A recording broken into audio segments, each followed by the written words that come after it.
ఊరవతలికి నన్ను వెలివేసిన ఎవడు చచ్చినా డప్పై నేనొచ్చినా అంట రానివాడని నన్ను ఎంత అన్నా నేను అందరి మేలునే కోరుకున్నా హేళనెంత చేసిన గాని ఓర్చుకున్నా ఎంతో మమకారము గల్ల మనిషినైనా నింగిన నెల వంక చూసింది మా వంక మది నిండా దుఃఖమే మాట్లాడదే ఇంకా పచ్చితోలును తెచ్చి సదును చేసి చెప్పునై లోకాన్ని నడిపించిన ఎన్నో దుఃఖాల కోర్చిన గుండెనైనా నేను గుణము గల్ల పేద బిడ్డెనైనా దళితుడని నన్నెంత దండించినా నేను ధర్మమన దారిలో నడుస్తున్నా నింగిన నెల వంక చూసింది మా వంక మది నిండా దుఃఖమే మాట్లాడదే ఇంకా నిజంగానే ఈ దేశంలో అంటరానోడు అంటున్నటువంటి పదం దాని స్టైల్ మారుతుంది అంతే.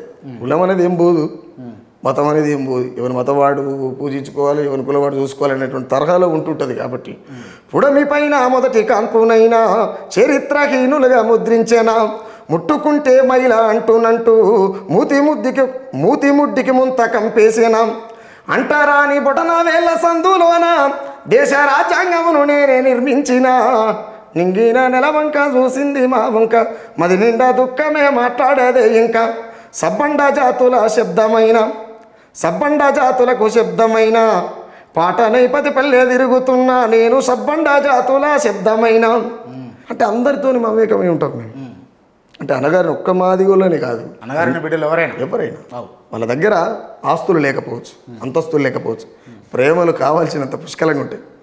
కాబట్టి ఈ కులాలన్నీ ఏకం కావాలంటే ఫస్ట్ ఆఫ్ ఆల్ నేను రీసెంట్గా కూడా పాట చేసిన వాదమా ఇది చూదమా ఎవని కాడే సద్దమా అటువంటి పాట చేసిన. ఎస్సీ ఎస్టీ బీసీ మైనార్టీలు అంతా ఏకమైతేనే బహుజనవాదం అంటారు కదా. మీరు ఎవరికాడ సంఘాలు పెట్టుకొని ఎవరికాడ పార్టీలు పెట్టుకుని ఏకమైనట్టు ఎట్లా? ఎవరి కులం వానికే ఉన్నప్పుడు అది బహుజనవాదం ఎట్లా అవుతుంది? అంటే ఇప్పుడు వాస్తవంగా అంటే రాజకీయ కోణంలో చూస్తే బహుజన రాజ్యాధికారం రావాలని చెప్పేసి కొంతమంది కొన్ని పార్టీలు పెట్టిరు. ఇప్పుడు మీరు అన్నటువంటి మాదిగ సామాజిక వర్గానికి సంబంధించి కావచ్చు, మాల సామాజిక వర్గానికి సంబంధించి కావచ్చు, లేకపోతే బీసీ వర్గాలకు సంబంధించి కావచ్చు. అంటే ఈ అన్ని రాజకీయ పార్టీల వల్ల బహుజన రాజ్యాధికారం వస్తుందా అసలు? లేదన్న, నేను అదే చెప్తున్నా కదా, నీ కులం నీదేనా నా కులం నాదేనా ఎవరి కులం వానికి అయినప్పుడు అది బహుజనవాదం ఎట్లయితుంది? ఇన్న పెద్ద సమస్య ఉన్నది కదా. మనమంతా ఇప్పుడు ఉన్న పార్టీలన్నీ కూడా రాజకీయంగా ఎవరి కాళ్ళు ఎదగని కోసమే అంటవా? అంతే కదా, మాకంటే ఎక్కువ మీకే తెలుసు అంశం. ఇప్పుడు నిజంగానే బహుజన రాజ్యం కావాలనుకున్నప్పుడు ఎస్సీలు ఎస్టీలు బీసీలు మైనార్టీలు అందరూ ఒకే తాటికి రావచ్చు కదా.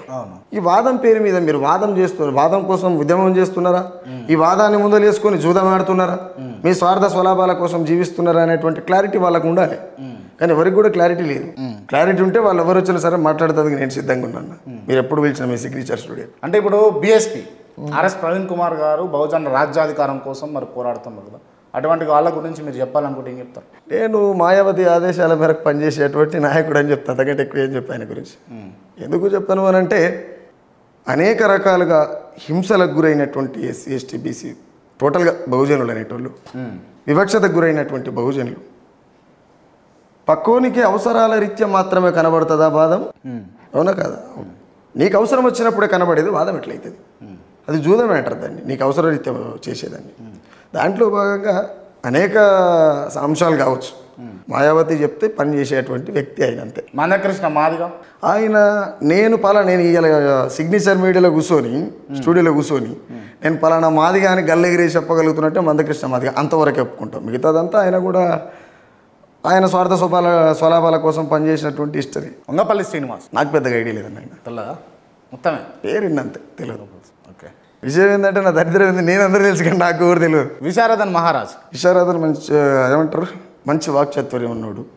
చరిత్రని ప్రజలకు అర్థమయ్యేటట్టు, ముఖ్యంగా యువతకు అర్థమయ్యేటట్టు చెప్పగలిగేటువంటి వాక్చాతుర్యం ఉన్నటువంటి మనిషి. ఆర్ కృష్ణయ్య తనకు తాను గొప్పగా ఫీల్ అయ్యేటువంటి బీసీ ముద్దు బిడ్డ. ఆయన గతంలో అనేక ఉద్యమాలు చేశాడు, కానీ ఇప్పుడు ఏ పరిస్థితిలో ఉన్నాడు అనేది తూకం వేసుకోవాల్సినటువంటి అవసరం కాబట్టి ఆ మాట అంటున్నాను. రాజ్యసభ సభ్యుడు అయి ఉండొచ్చు, ఆయన నీకు లెక్కలేదని ఎందుకంటావు? ఆయనకేమో నెక్కర వస్తుందేమో, వాళ్ళ జాతర కొరిగింది ఏమి. ఒకప్పుడు ఆర్ కృష్ణయ్య టైగర్ అనే ఆర్ కృష్ణయ్య వేరు, ఇప్పుడున్న ఆర్ కృష్ణయ్య వేరు, అంతే కదా.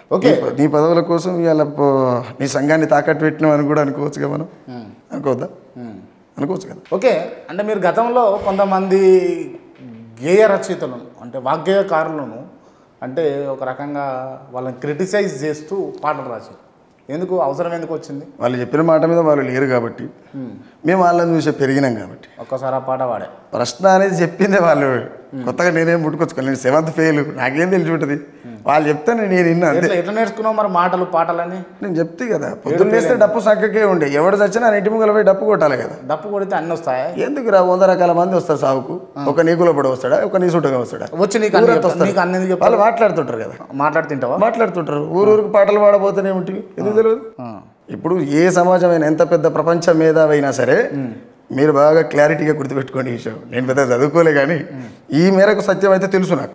ఎంత పెద్ద ప్రపంచ మేధావిని అయినా సరే సమాజంలో జరుగుతున్నటువంటి అంశాలని మాత్రం ఇక్కడ ముద్రించబడతాయి. సమాజం చదవగలిగినప్పుడు పుస్తకం చదివినా చదవకపోయినా ఒకటే నేను అనుకుంటా. నువ్వు ఏం రాయాలన్నా సమాజాన్ని చూడాలి కదా. అంటే రామ్నాథ్ సార్ సమాజాన్ని చదివేసిండంటావా? చదువుతున్నావు ఇంకా సరిపోలే. ఎంతవరకు చదివినావు? చదువుతా ఉన్నా. ఇప్పుడు మీతో మాట్లాడే మేరకు చదవగలిగిన. మాట్లాడే వరకు చదవగలిగిన.